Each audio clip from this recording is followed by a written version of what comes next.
Good afternoon and welcome to Talk to Be Well. I'm your host, Dr. Robin Henderson, Chief Executive of Behavioral Health for Providence, Oregon, and Clinical Liaison to Wellbeing Trust, whose mission is to improve the mental, social, and spiritual health of the nation. As a reminder, the information provided during this event is for educational purposes only. It is not intended nor is it implied to be a substitute for professional medical advice. If you have any questions regarding medical conditions or treatment plans, please consult your physician or other care provider. Participating in this event does not create a doctor-patient relationship. I am so excited today because joining me are Jared and Sarah from the organization YouthLine, a peer-to-peer youth crisis and support services line provided by Lines for Life. I know YouthLine well. I love your mission, and I love all of you who work so hard to give young people hope. So, to get us started and kick off this great conversation about one of my very, very favorite programs, can you each of you tell us a little bit about what got you inspired to join Youthline and how did that happen for you? Yeah, so my name is Sarah. First of all, I use she, her pronouns. I've been volunteering with YouthLine since December of last year, so I'm coming up on my 1 year pretty soon. Wow. I am a social work student at Portland State, so that's a really big part for me. I'm already interested in suicide prevention and Mhm. in um, crisis counseling. That's hopefully what I'll be doing once I graduate in a couple of years. But also, what made me interested in youthline and mental health advocacy is dealing with my own mental health issues and being in some of those like really low points myself where I've really needed that Mhm. support. I feel like I have a really good understanding of how crucial that is. I've struggled with anxiety and depression for most of my life, and I think it's really rewarding to be able to help others in those times where they really need support. Wow. And I'm Jared. I use he, him pronouns, and I'm the outreach specialist for YouthLine. And so I actually got started last August as a coaching volunteer, which is sort of an adult volunteer role where you are mentoring and assisting the teen volunteers who work the lines. And I got started because I was in my senior year of studying psychology at my university, and I was looking for a volunteer opportunity to get some experience working in the field. And when I heard about YouthLine, I was just so inspired by the whole concept of it. It's something I wish I had when I was in high school. And after volunteering for a few months, I was hired on as staff, where I am now. Wow.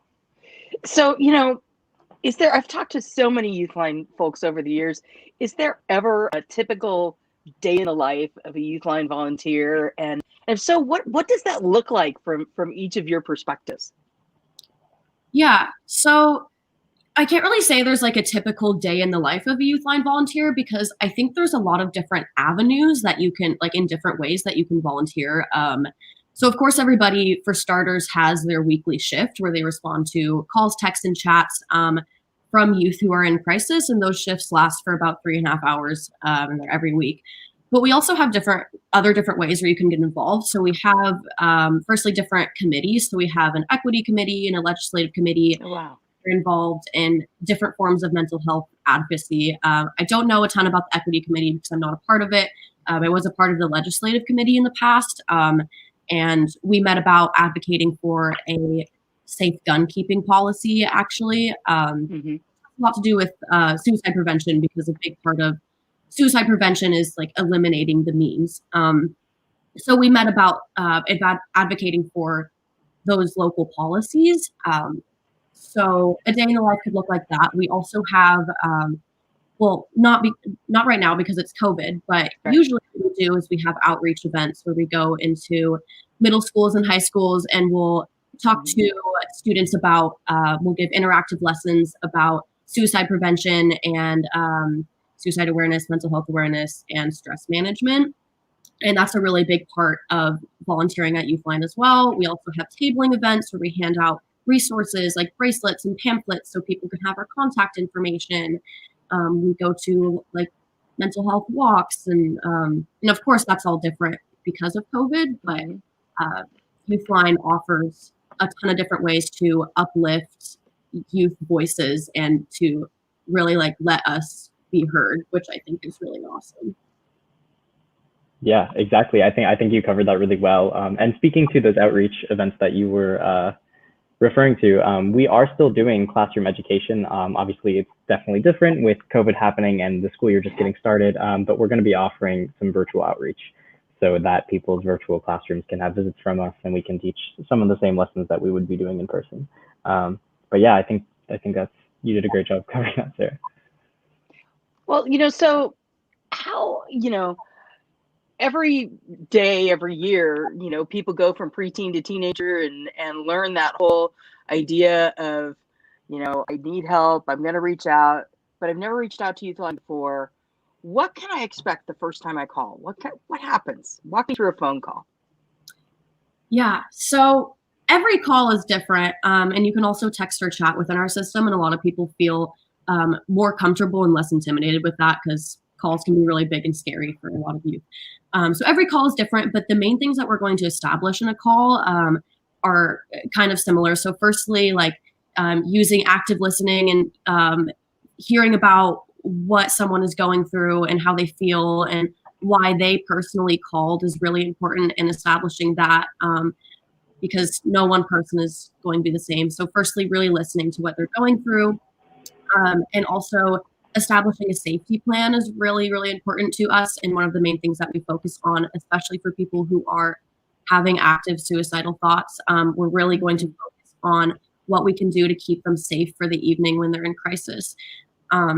And also another thing is establishing a self-care plan for the person. So when they call in, we're really going to focus on what you can do for the night or over the next few days to help you take care of yourself, and really focusing in on establishing coping mechanisms for people and encouraging them to practice them, and also encouraging them to reach out to real life supports in their life. So finding like who to talk to about this in your world, because YouthLine is an awesome resource, but also establishing those connections, like, oh, maybe you can call a friend tonight, or maybe you have a family member that you trust enough.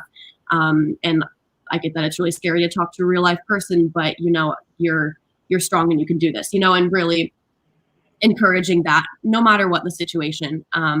So that's, I think, broadly what we're going to go through with someone, but also every contact that we receive is different because every person has a unique story, unique feelings, and a unique perspective, and we really want to honor those and listen to those. Yeah, for sure. I would just add that a lot of what a call looks like really does depend on that individual case by case basis, because when you call into YouthLine, essentially what you're going to get is you're going to be met where you're at.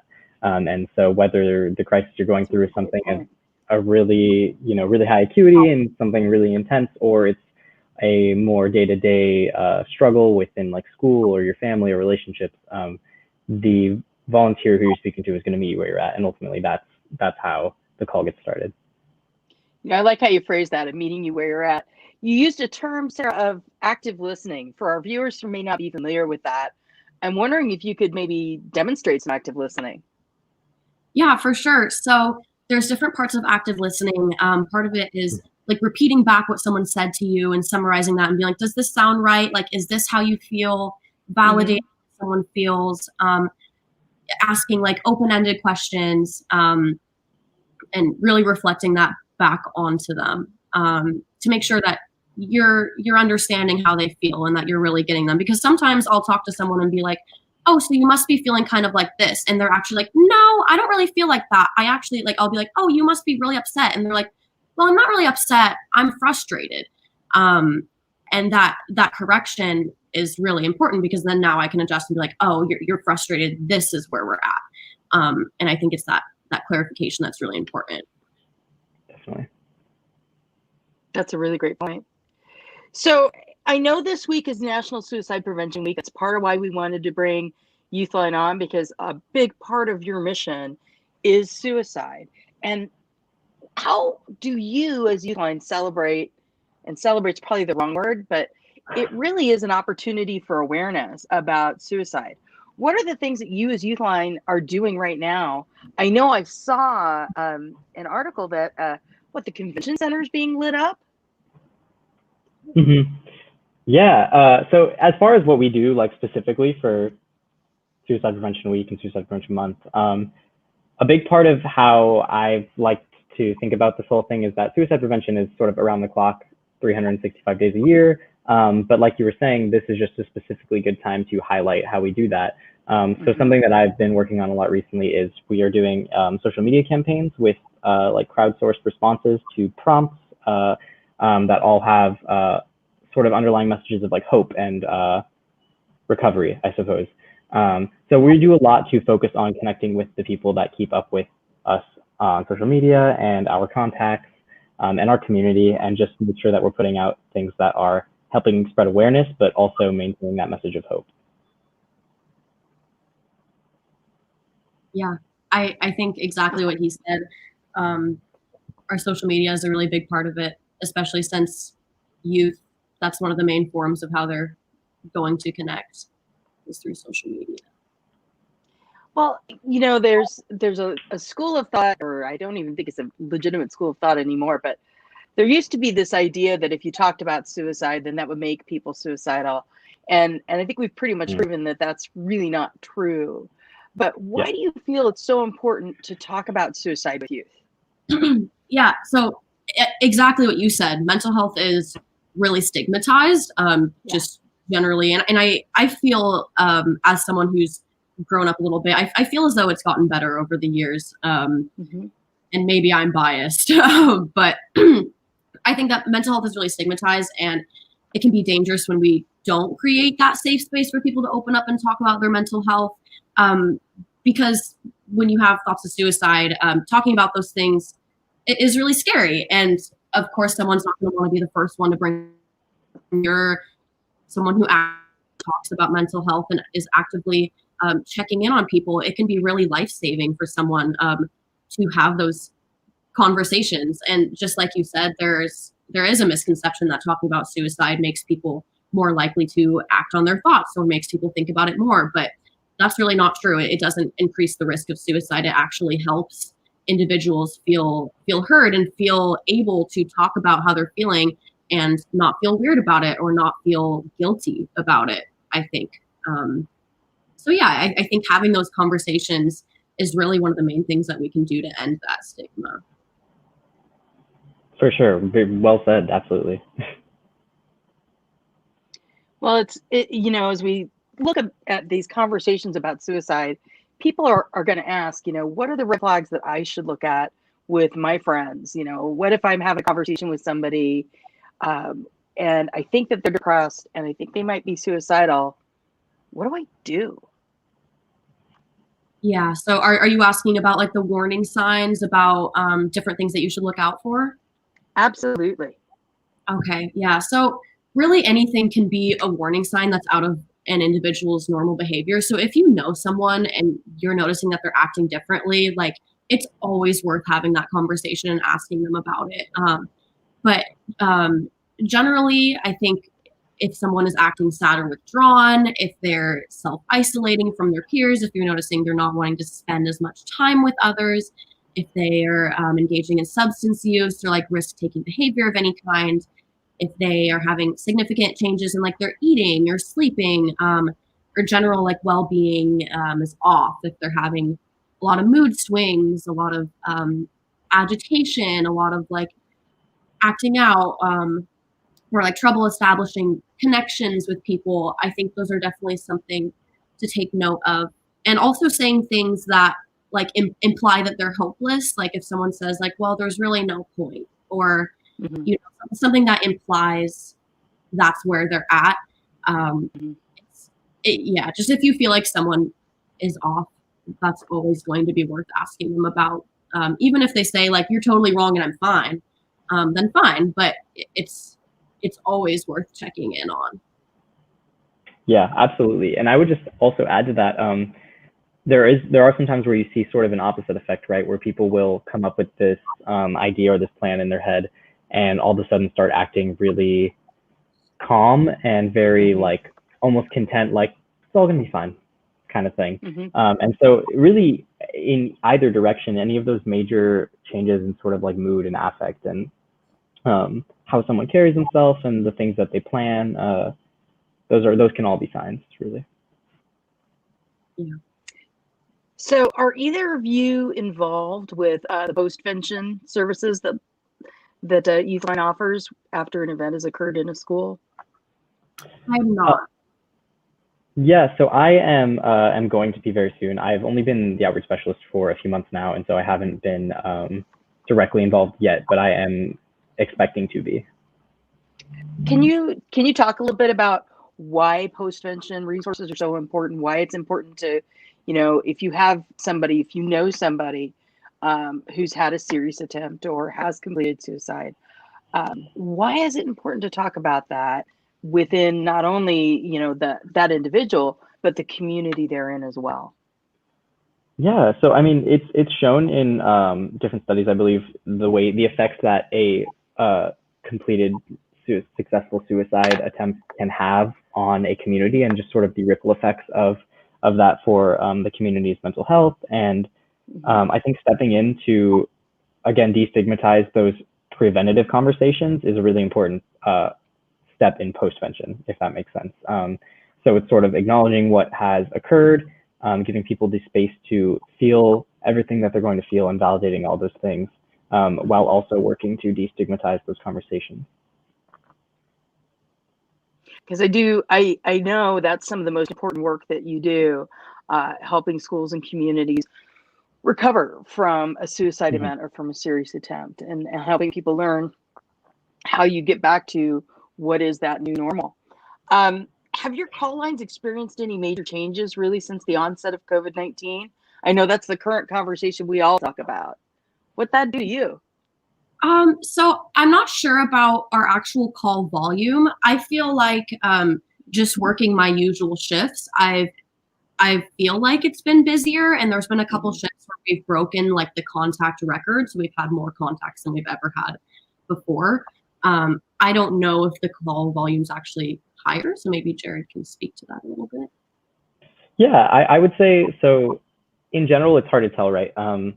This isn't supposed to be like a flex or anything, but YouthLine has been growing quite rapidly in general, even before COVID. And so I think differentiating between an increase in call volume due to the pandemic or just due to our already projected growth in call volume can be difficult.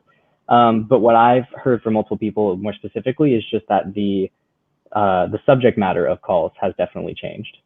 Yeah, that is definitely true. And I think that everything that youth are facing right now personally has made a lot harder to cope with because of the state of the world, because they don't have that like stability to rely on. Really, it's like not only they might be going through personal things, but also just the state of the world is so chaotic, and you don't really have that to lean back on. And I think it's making it really hard for people to cope. And I've also noticed people who have a difficult home life. It's been really challenging for them, because if you think about it, everything we do now is from home.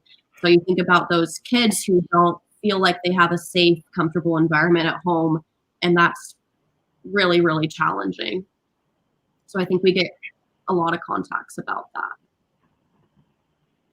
And I think that's interesting when you talk about the subject matter changing, and I imagine many conversations are about the isolation people feel, the social isolation, the inability to engage in what are developmentally normal activities that this age group would normally be in. I mean, being stuck at home is not the job of a teenager.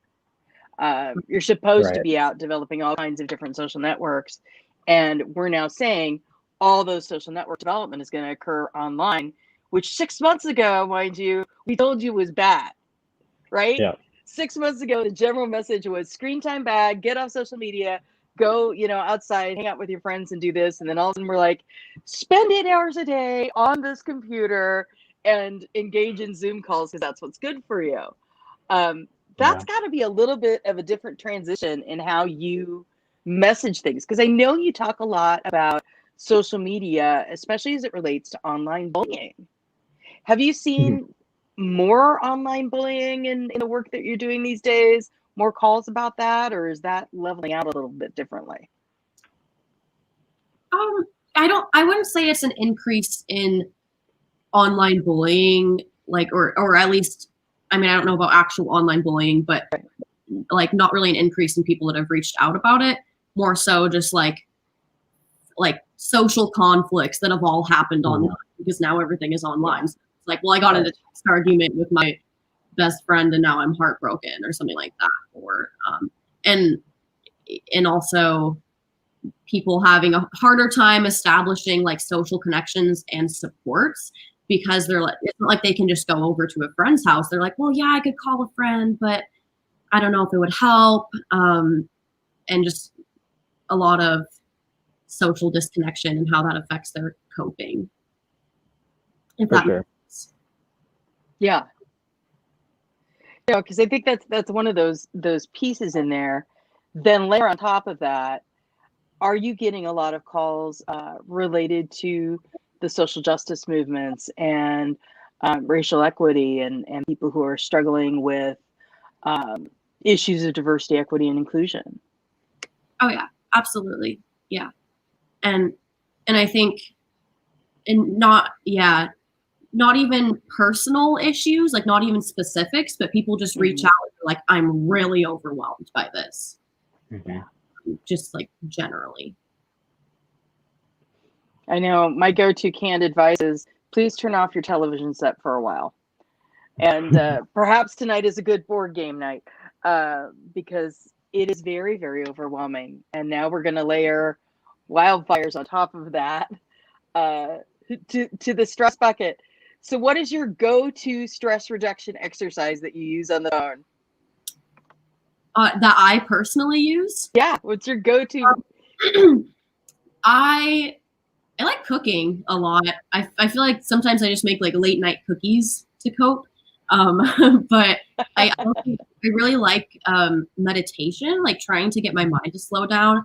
I personally do this thing where I like imagine all my thoughts are clouds like going by. I like grab onto every single one and like hold on to all of them, when really I should just let my thoughts be thoughts and like let them pass by. But I like to hold on to all of them, and it gets really overwhelming because I'll be thinking about like 10 million things at once. So I like to practice mindfulness. I like to practice letting my thoughts go. I like that. I like the cloud metaphor. That's really nice. Jared, what's your go-to? My go-to, so I play music. So my go-to is probably just like really turning off all the distractions and getting lost, whether it be like learning new music to play on the guitar or something, or coming up with new music. I think it's just any sort of artistic or creative outlet is usually my go-to stress reduction, because you can take all of those feelings that you're feeling about everything going on in the world and still hold on to and acknowledge them, but find a productive and sort of cathartic outlet for them. So that's my go-to though. Well, and this is another one of the things that I've always loved about the YouthLine program. You put just as much emphasis on training people to take care of other people on the YouthLine as you do on training people to take care of themselves. Self-care has been a mantra at YouthLine forever, and making sure that you're taking care of you, you're caring for your caregivers, because both of you are in positions where you're supervising volunteers and things like that. You're caring for your caregivers and teaching them how to have self-care so that they can show up for the people that they listen to every day. That's just as important, and I really appreciate that YouthLine values that. So if I want to go out and get involved with YouthLine and volunteer, what is that experience like? I mean, what kind of training can I expect? Yeah, so I went through, I believe it was like 6 days of 9 to 5 training or something of the like. So it's fairly extensive, and it's definitely tiring. But also they are so adamant about like taking care of yourself during the training. So adamant about checking in with you during the training to make sure that like you're feeling okay, and that everything's manageable.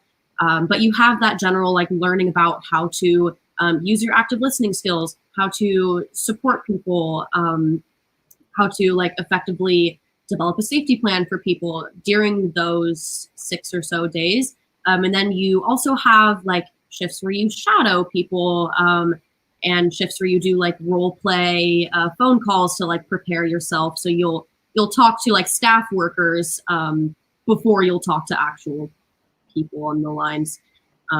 So I I felt really intimidated at the start of training, but by the time I was at the end of training, done with all my shadow shifts, I felt very prepared and was very ready to get into it because they train really well at YouthLine. Yeah, for sure. And one of the main things I also want to emphasize that you kind of just touched on, but I think a lot of people expect it to be sort of like you do a training and then you go work the lines and answer contacts. But you're never going to be in a position, even no matter how far after training it is for you, you're never going to be in a position where you're just sort of put on the spot and it's just like, all right, good luck. The staff is always there to assist you and like help guide you, as well as the other volunteers. I think we create such a good like community environment where people know that they can go to their peers and their other volunteers, and the other teams to just ask questions and get help and talk it through pretty openly. Yeah, there's always going to be like, it's not like you're in a room alone just like answering the phone.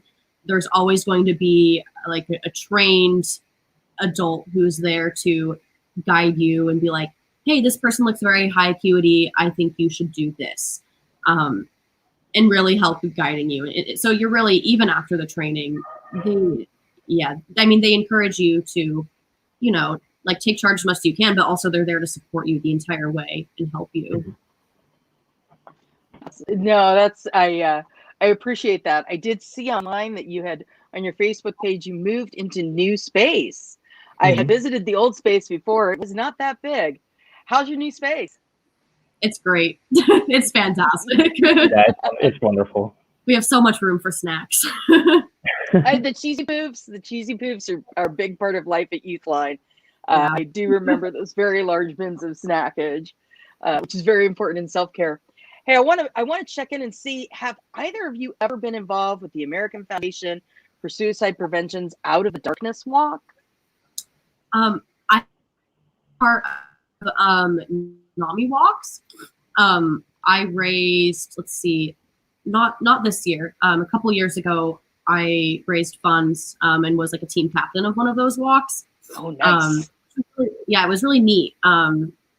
Everyone walked around downtown Portland, and then a couple weeks before, we all reached out to like friends and family, getting funding for NAMI, which is an excellent organization that provides resources to people in need. Absolutely. The National Alliance on Mental Illness, NAMI.org, fabulous organization in the state of Oregon. NAMI Oregon provides huge quantums of outreach services to families and people living with mental illness and all kinds of great stuff. And then they have local community chapters that I know if you just go to NAMIOregon.org, you're going to find just about everything you need, or NAMI.org if you're outside of the state of Oregon. How about you, Jared? Have you participated in the Out of Darkness walks? So I've never personally participated, but I am excited to going into this year. I know YouthLine is always there every year participating and supporting, and will have done so virtually this year, obviously due to COVID. Right. But just getting the chance to spread awareness about what we do and our resources, and then connect with these other organizations, both locally and beyond. It's a really incredible opportunity. Well, I hope all of our listeners will look up the Out of the Darkness walk in their area, because it is virtual this year. We can't all join virtually. I did the NAMI Oregon walk virtually this year, and it was actually quite a hoot. They had a lot of very unique things related to their walk, but Out of Darkness is a great opportunity for us to really begin to open up the conversation about suicide, much like you all have done here today. As we come to the end of our time, I'm wondering, what is that last inspirational thing that you want to tell somebody to reach out to YouthLine? What do you want to leave people thinking about? That's a big question. Yeah, that is a good question. I guess I would tell people like to reach out, because I think that generally is a really hard and scary thing to do. And it's really overwhelming to call a crisis line, but just emphasizing that like YouthLine really is a safe space, and like we will literally just talk to you and support you with whatever. And it is a good and safe resource, and like that people don't have to feel fear or intimidation when reaching out. For sure. I think there's so much going on in the world, and it's easy for people to feel like they don't have the time or the space to reach out and get the help they deserve for like a variety of factors, right? And so I think just emphasizing that you do deserve to reach out and you do deserve to get that help, and YouthLine is here for it. Well, I love that focus that you are not alone. And with YouthLine in our lives, you are never alone. There's always someone there to hear you 24 hours a day. You can see the numbers scrolling at the bottom of our screen. If you're more comfortable texting or other online options, those numbers are at the bottom of our screen as well. I want to thank you, Sarah and Jared, for sharing your wisdom and joining us today, and to everybody for listening and being part of the conversation and being willing to go out and take those risks and ask people, how are you doing? And then sit down and really listen. And if someone you know or care about needs help with their mental health, reach out to YouthLine, reach out to the Lines for Life website, which has some really awesome resources. And you can also check out our own website at providence.org or at work2bewell.org. That's work the number 2, bewell.org, where we have a lot of resources, especially for teens. You can also follow me directly at Doc Rob Henderson on Instagram and Twitter. And I am just so excited to lift up YouthLine today during the National Suicide Prevention Week and really continue this conversation. Thank you again. Make sure to follow us all on social media, Providence on Twitter and Providence Health System on Instagram, Facebook, and LinkedIn. I know YouthLine is on Twitter and Facebook and also on Instagram as well. And you always have great tips and tricks about how to stay healthy, how to stay well. So to all of our viewers today, on behalf of Talk to Be Well, YouthLine, and everybody else, you be well out there. Thank you. Thank you. Thank you.